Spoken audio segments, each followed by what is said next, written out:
Hey guys, and welcome back to the Polly Tea with D. We're a little late this week. Oh, very late this week. I actually wasn't even going to do an episode just because it's been such a long and really hectic week, which I'll get into. But then I was like, you know what? I'm actually going to be going ghost for a little while, so I may as well give y'all a heads up that that's happening, okay? So, first and foremost, I'm moving to London. Woo! It feels weird to say that out loud because it's just been in the works.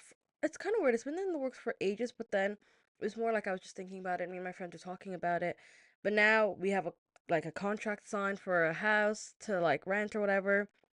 First time moving out of my house, I'm kind of nervy.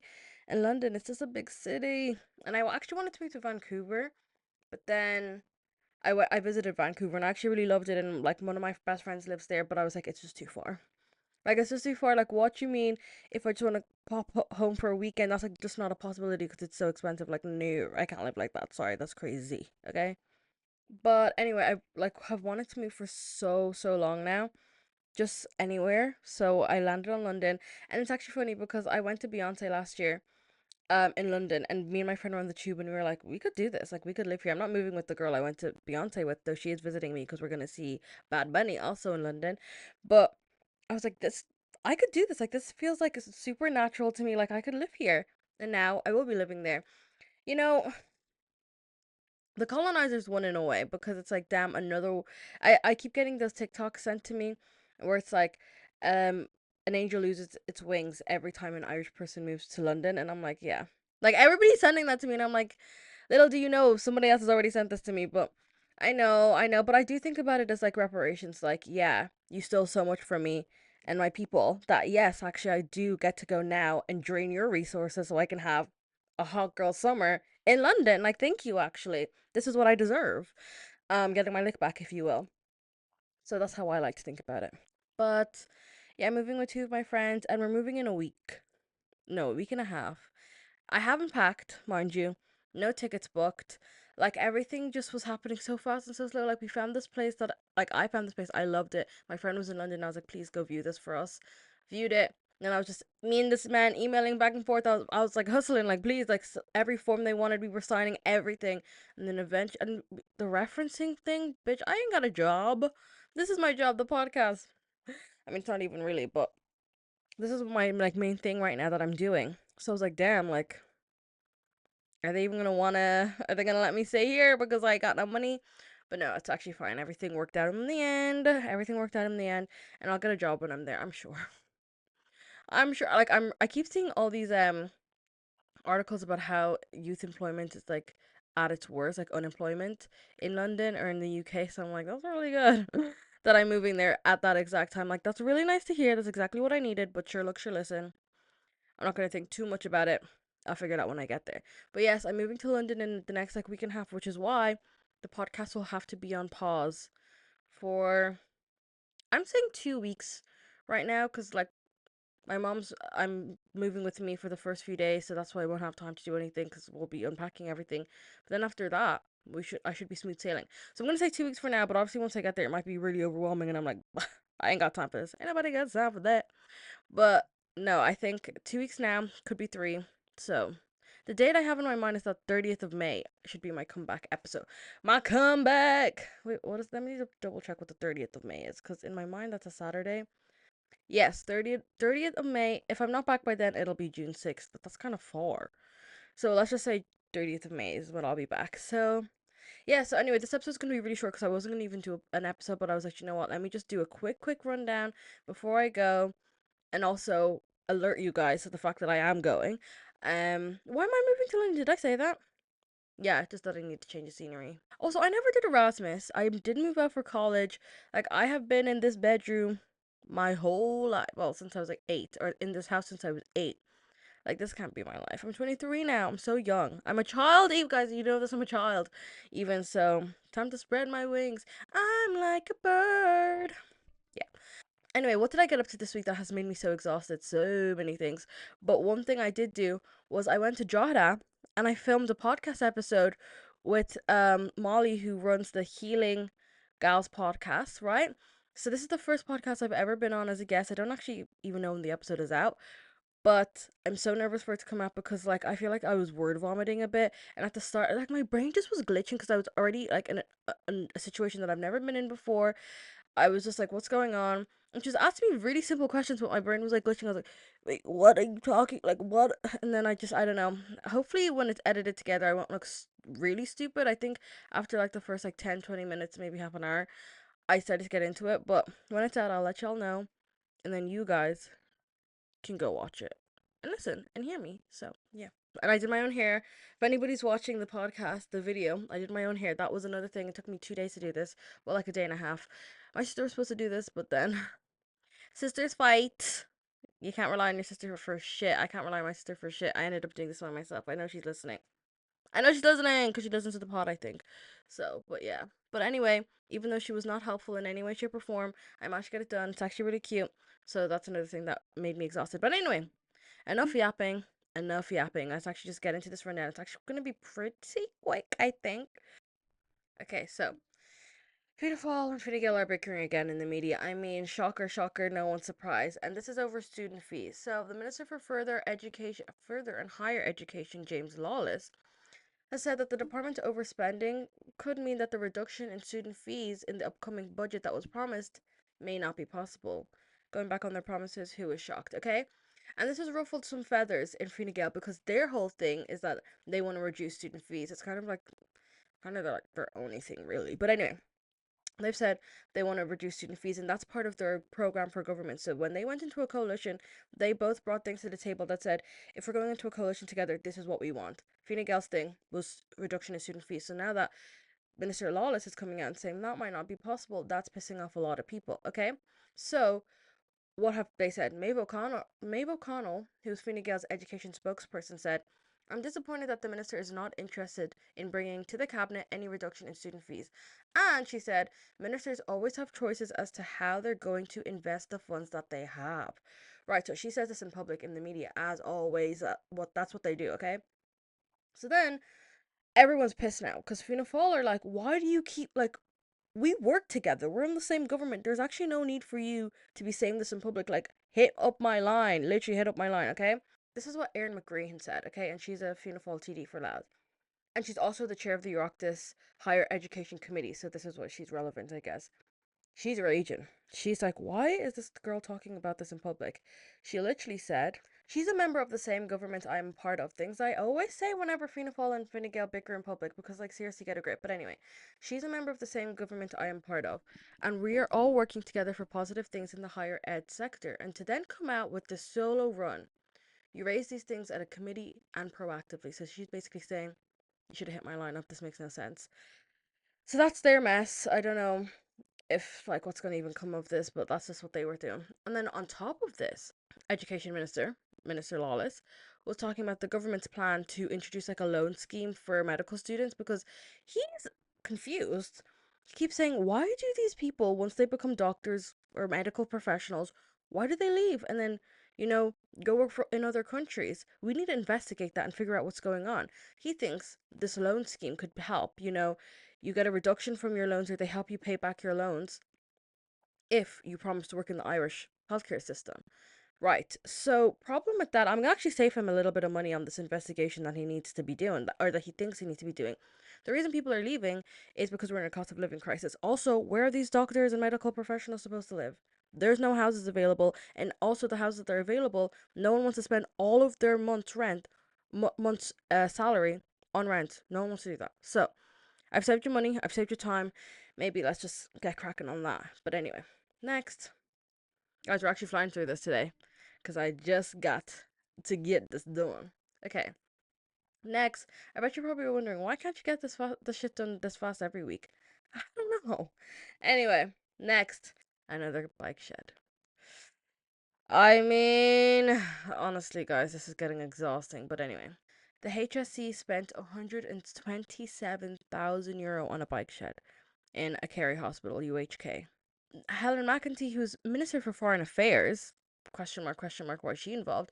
She's defended the project and she said, I'm sure they follow the proper guidelines. If this is what was needed, this is what was needed. Mind you, it came out that there was way cheaper options. They were getting offers for people to build this bike shed for 7K. even less than that, more than like 7K, they were getting 10K. So how is it that by following proper procedure, you end up with a bike shed that costs 127,000 euro? Maybe the procedure is a bit off, is that something that maybe we could consider? Like, it's not enough to just keep saying, well, that's the procedure and that's the way things are done. Maybe that should be something that you look into. Like, maybe that's not appropriate. And you think they would have learned from their past mistake, which was the Lancer House bike shed for 336,000 euro? They said they learned from that and they changed the procedure. But I'm thinking I need another revamp if this is what's happening again. Okay. So the Public Accounts Committee are already involved in this, and they said that they sent a little email to the HSC saying, "What's that about? We will be seeing you on top of all the other shit we will be seeing you for. This will be involved. We want to know why." How you spent 127 euro on a bike shed, what were the other offers, and how did this become the best offer that you got and that you went with? So we shall see, we shall see. Next, Labour have joined the calls for a mini budget, okay? And they want it for pay workers. Paye. Do we say pay here or Paye? This is the problem when I only read things. I don't know how it's said in like out loud.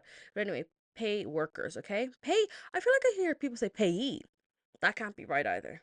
Payee. No, that can't be right. We're going to say pay workers, right? Jed Nash, who is the Labour spokesperson for finance, he claimed that the government, and I quote, caved into sectoral interests and shelled out 750 million euro to buy their silence for a few weeks. And this was in reference to the fuel protest. And he said there was nothing for pay workers and they know it. Okay, nothing new here. And then he also mentioned that we have the highest energy bills in the EU. And the government doesn't want to help. What was the government's response? Helen McEntee, again, why is she involved? But sure, look, she said, we can all see the challenges people are facing with money. Thank you so much. I'm glad you can see it. I'm glad you can see it. Okay. Anyway, what's interesting is I was listening to the RTE the Week in Politics podcast. Is it the Week in Politics or This Week? Whatever, one of those. Listening to their podcast, and they were saying, and they've said this a couple times, that the government are just waiting this out. The recess is sometime in June, so they're going to be on summer recess. They're not going to be sitting in the doll. They're not going to be dealing with any of the shit. They're going to be on their hollybops, basically. So they're saying, the government are saying, or the streets are saying, as I like to say, that they're just waiting this out. The government are just waiting all of this out. They're just going to hope that they can get to June without having to deliver a mini budget and then just come back, and it'll soon after, it'll be October, the budget will come out, and they're going to be like, hold on guys, just wait till October, it'll come out, and then they'll have their cost of living packages in there probably. Problem is, people can't afford to wait till October. Like, what, we're in May now and you want people to wait till October to get something? That's crazy. And they also have to decide before June if they're going to extend the fuel allowances, or like and there's no fuel allowances, if they're going to extend the excise duty cuts that they've had in place, because that's supposed to end of July, but they'll be in recess, so they have to figure that out now if they're going to extend it. So a lot of this is just a waiting game. They're just trying to wait us out and wait the opposition out, which is not ideal because this is kind of our lives, but that's what's happening. So, on the topic of Labour, they have a bill that went through to the next stage. This bill would impose a 3-year ban on no fault eviction. So you can't just kick people out of your house because you want them gone. You have to have a reason.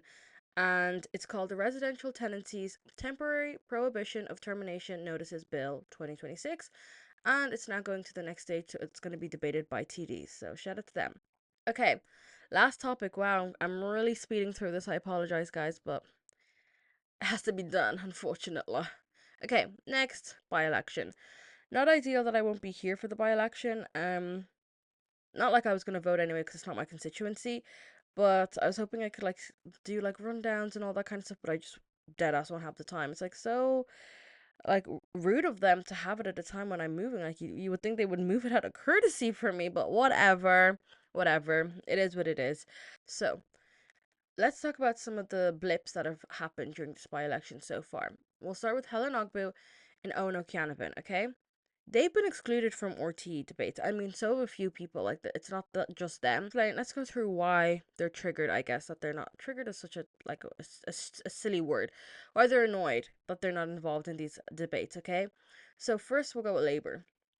Labour complained to RTE after Helen Ogbu was excluded from 2 TV debates, which is confusing because the polls that are coming out, placed her third so far for first preferences in the Galway by-election. So Orti's reason for the exclusion is they say only the best performing parties in the constituency in the 2024 election can take part in the debates.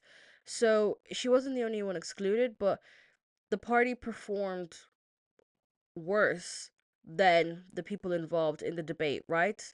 Kind of like self-explanatory. Only problem is that's not really a great way of measuring things because like the tide has changed, like the tide has turned. Just because I think she came like 11th out of 17 in the general election, but now she's polling third. So it's like surely they should take that into consideration, but they have not. So Labour wrote an email to Kevin Backhurst, head of RT, saying all of this stuff and saying just because this is your plan and this is how you organize things doesn't mean this is the right way, and that maybe you guys should be reevaluating this and considering including her or having a change of policy, something along those lines. Okay, so who was involved in the debate? Because there's two happening. There's a 6-1 debate, she's not involved in that either, and then there was the this week in politics like special episode debate, right? So the special episode one that just already passed was Killian Keane from Fianna Fáil, Sean Kine from Fine Gael, Sinn Féin's candidate Mark Lohan, and then Independent Ireland candidate Noel Thomas, right? And then also there was like short pre-recorded interviews from the rest of the candidates that were aired. Who's going to be in the 6-1 episode though? That's Sean Kine from Fine Gael, Killian Keane from Fianna Fáil, Mark Lohan Sinn Féin, Noel Thomas Independent Ireland, Independent candidate Mike Hubbard, and Meagan Kinneoch from Social Democrats. Some of these people are polling behind Helen Ogbu and she's not in this interview.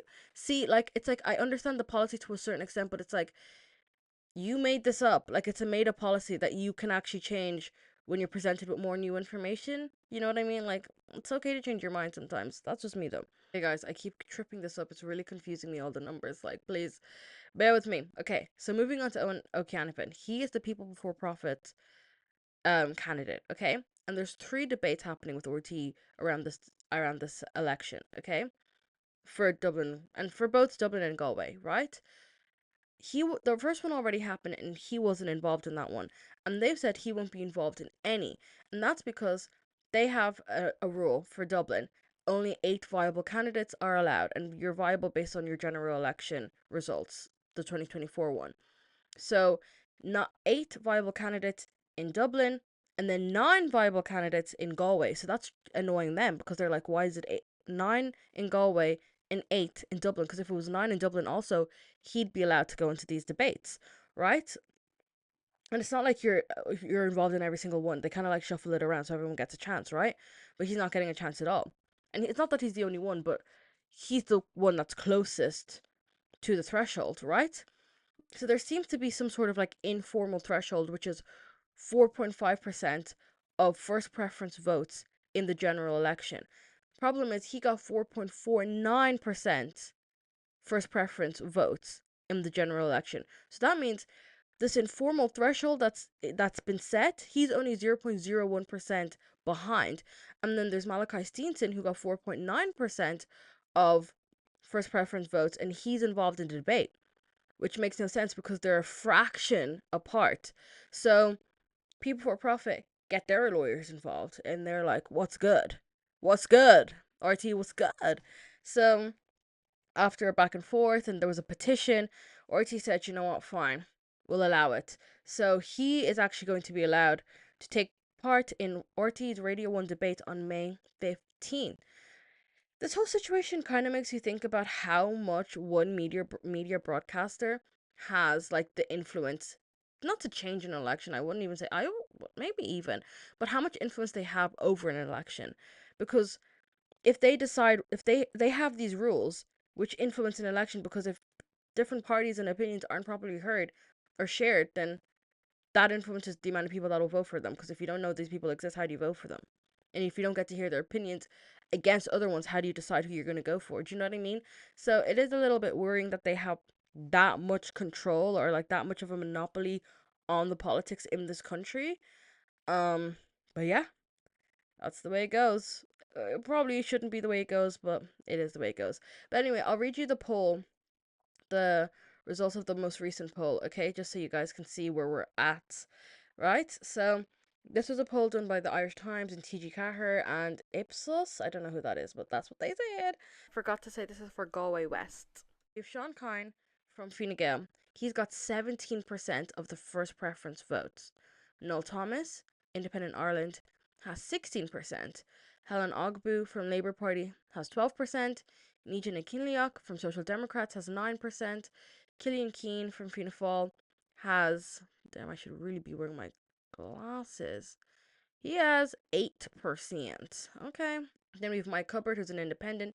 He has 7%. We have Mark Lohan, who's Sinn Féin. He has 7%. Niall Murphy from the Green Party. He has 6%. Thomas Welby, also an independent. He has 6%.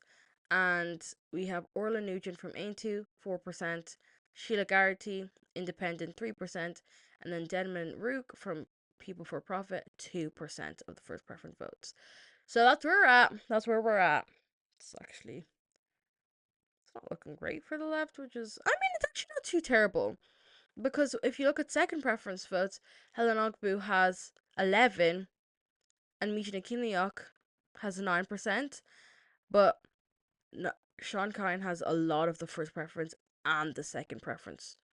So that's a little bit scary. And also, randomly, Thomas Welby, an independent, has 6% of first preference votes, but somehow 14% second preference votes. Who is he getting them votes from? But anyway, that's all I have for today, guys. I'm so sorry. It's actually not that short. I mean, it's shorter than usual, but that's all I've got. That's all I got. But yeah, I'll see you guys when I'm in London. She played every time I think of London, I think of Galway Girl, which makes no sense. I always, whenever someone says, "You're moving to London," I go, "Yeah, she played a fiddle in an Irish band." Like, no. Wouldn't it be London Bridge that I should be singing every time someone says that? Whatever. I'll see you guys in London. Bye bye.